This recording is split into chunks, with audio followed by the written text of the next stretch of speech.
बचपन में mummy papa की मृत्यु के बाद से ही गौरव अपने दादा दादी के साथ रहता है और वही दोनों उसकी पूरी दुनिया होते हैं। उनके सारे सपने पूरे करते हुए जॉब लगते ही गौरव मीनू से शादी कर लेता है। मीनू, मेरा ख्याल रखो ना रखो, और प्लीज मेरे दादा दादी का बहुत अच्छे से ध्यान रखना। तुम्हें कुछ कहने की जरूरत नहीं है, अब वो मेरा भी परिवार है। इसके साथ वो दोनों मिलकर घर और चारों मिलकर एक दूसरे की खुशियाँ संभालने लगते हैं। देखते ही देखते महीने बीत जाते हैं और फरवरी शुरू हो जाता है, जिसके आते ही सोशल मीडिया पर वैलेंटाइन की बातें शुरू हो जाती है। और इसको देखकर दादी गौरव और मीनू को वैलेंटाइन पर घूमने जाने के लिए कहती हैं। अरे ओ गौरव, तू मीनू को लेकर कहीं घूमने क्यों नहीं जाता? अरे नहीं दादी, हमें कहीं नहीं जाना। अरे पगला गया है क्या? यही उम्र है घूमने की। वैलेंटाइन आ रहा है, जाओ दोनों कहीं छुट्टी मना कर आओ। दादी की बात पर दोनों पति पत्नी हैरानी से उन्हें देखने लगते हैं। दादी, आपको वैलेंटाइन के बारे में कैसे पता? मुझे क्या पागल समझा है? अरे मैंने सोशल मीडिया पर सब देखा है। ये प्यार करने वालों का दिन होता है ना। दादी, तुम्हें इंटरनेट सिखाना हमें ही परेशान करेगा, सोचा नहीं था। अरे तो वो गलत क्या बोल रही है? हमेशा तुम दोनों हमारे पास रहकर सेवा में लगे रहते हो। ना शादी के बाद कहीं घूमने गए और ना ही अब जाने के लिए तैयार हो। अरे अपनी पूरी जिंदगी में तुम्हारे दादा ने पहली बार कोई अक्लमंदी की बात की है। इसे तो मान लो बच्चों। दादी, आप क्यों बेचारे दादू की टांग खिंचाई करती रहती हो?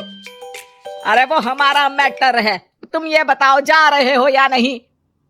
दादी, हमें आपके साथ रहने में ही खुशी मिलती है। अरे तो हम कौन सा छोड़कर जाने के लिए बोल रहे हैं? बस घूमने जाओ और वापस आओ बच्चों।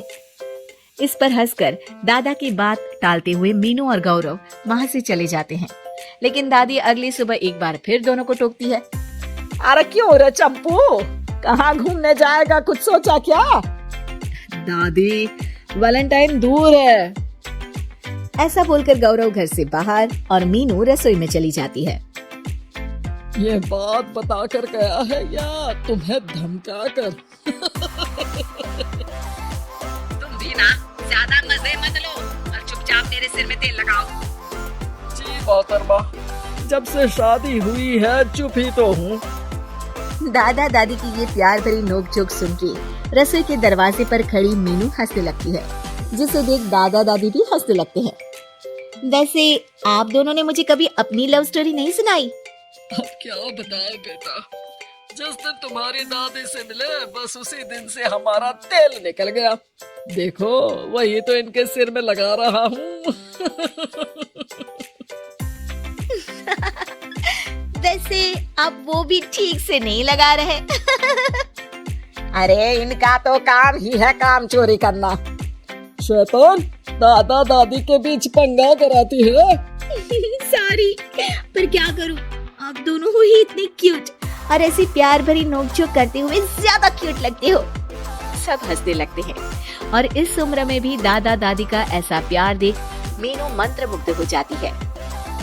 दादू दादी, इतना प्यार तो मैंने अपने घर के लोगों में भी कभी नहीं देखा जो इस पूरे घर में है। इसी पर मीनू के दिमाग में आइडिया आता है और शाम को गौरव के घर वापस आते ही वो उससे बात करती है, जिस पर दोनों बहुत खुश होते हैं। और इसी तरह देखते देखते वैलेंटाइन वीक भी शुरू हो जाता है, जिसे वो सब मिलकर कभी फूलों तो कभी चॉकलेट के साथ बहुत खुशी से सेलिब्रेट करते हैं। और इसी तरह वैलेंटाइंस डे भी आ जाता है। अरे अब तो वैलेंटाइन भी आ गया, बता दो कहीं जा भी रहे हो या नहीं? जाएंगे, लेकिन हम नहीं। हैं? फिर कौन जा रहा है? आप दोनों। हम क्यों? अरे तुम दोनों पगला गए हो क्या? इस उम्र में बूढ़ा बूढ़ी को घूमने भेजोगे? हाँ, लाइफ में पहली बार तुम्हारे दादाजी ने कुछ सही बात बोली है। अरे तुम दोनों की उम्र है, जाओ घूम कर आओ। हम बूढ़ों के पीछे क्यों पड़ गए हो? दादी, मैंने बचपन से आप दोनों को सिर्फ काम करते हुए देखा है। कभी मेरा स्कूल, कभी कॉलेज तो कभी जॉब या शादी। आप दोनों की पूरी दुनिया मेरे इर्द गिर्द ही रह गई है। और जैसे आपकी कहानियां सुनी है, आप लोग ऐसे नहीं थे। बस मम्मी पापा के जाने की वजह से मेरी रिस्पॉन्सिबिलिटी में ऐसे बन गए। इसीलिए ये वैलेंटाइन आप दोनों अपने उन्हीं प्यार भरे पुराने दिनों को याद करते हुए अपने उस प्यारे से बनाए घर में बिताएंगे, जिसे आप सालों पहले गौरव की बेहतरी के लिए शहर शिफ्ट करते हुए गांव में पीछे छोड़ आए थे। बच्चों की बात और विचार सुन दादा दादी की आंखों में आंसू आ जाते हैं। आजकल के समय में जहाँ बच्चे दादा दादी को बोझ या बूढ़े हैं कुछ भी बोलते हैं समझकर पीछे छोड़ देते हैं। तुम दोनों ने हमारे लिए इतना सोचा, वही बहुत बड़ी बात है। ऐसे बच्चे हमें मिले, हमारे लिए दुनिया में इससे बड़ा सुख नहीं। और तुमने मुझे ये भी बता दिया कि सोशल मीडिया सब कुछ सही नहीं बताता। देखना, उसने मुझे बस यही इंफॉर्मेशन दी कि वैलेंटाइन कपल्स के लिए होता है, पर आज तुम दोनों ने मुझे समझाया कि ये प्यार भरा दिन हम हर उस इंसान के साथ सेलिब्रेट कर सकते हैं जिसे हम प्यार करते हैं या जो हमसे प्यार करता है। इसलिए अब से हम सब अपना ये वैलेंटाइन और आने वाले सारे वैलेंटाइन गांव जाकर पुरानी मीठी यादों को जीते हुए उनके साथ अपनी नई कहानियों को जोड़ते हुए मनाएंगे।